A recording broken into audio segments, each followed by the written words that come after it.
Hello friends, ഇന്ന് നമ്മൾ മാങ്ങ കൊണ്ടുള്ള ഒരു ജ്യൂസാണ് ഉണ്ടാക്കാൻ പോകുന്നത്. അതിനായിട്ട് 2-3 മാങ്ങ എടുത്ത് വെച്ചിട്ടുണ്ട്. അത് ചെറുതാക്കി കട്ട് ചെയ്തിട്ട് മിക്സിയുടെ ജാറിലിട്ട് പഞ്ചസാരയും കൂട്ടി ഒന്ന് അടിച്ചെടുക്കുക കേട്ടോ. പഞ്ചസാര ആവശ്യാനുസരണം ഇട്ടാൽ മതി. അപ്പോൾ അടിച്ചെടുത്തിട്ട് വന്നിട്ടുണ്ട്.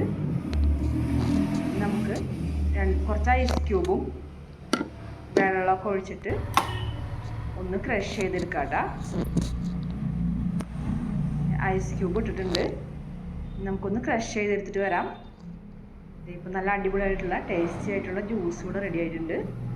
നമുക്കൊരു പാത്രത്തിലേക്ക് പകർത്തി എടുത്തു വയ്ക്കാം കേട്ടോ. നമ്മളൊരു പാത്രത്തിലേക്ക് പകർത്തി അടച്ച് ഫ്രിഡ്ജിൽ എടുത്ത് വയ്ക്കുന്നുണ്ട്.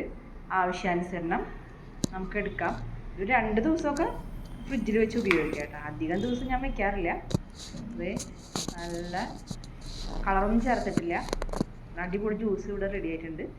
എല്ലാവരും ഉണ്ടാക്കി നോക്കുക. അപ്പോൾ എല്ലാവരും ഉണ്ടാക്കി നോക്കിയിട്ട് ലൈക്കും കമൻറ്റും സബ്സ്ക്രൈബും ഒക്കെ ചെയ്തോളൂ കേട്ടോ. പുതിയൊരു വീഡിയോ ആയിട്ട് കാണാം കേട്ടോ. ബൈ.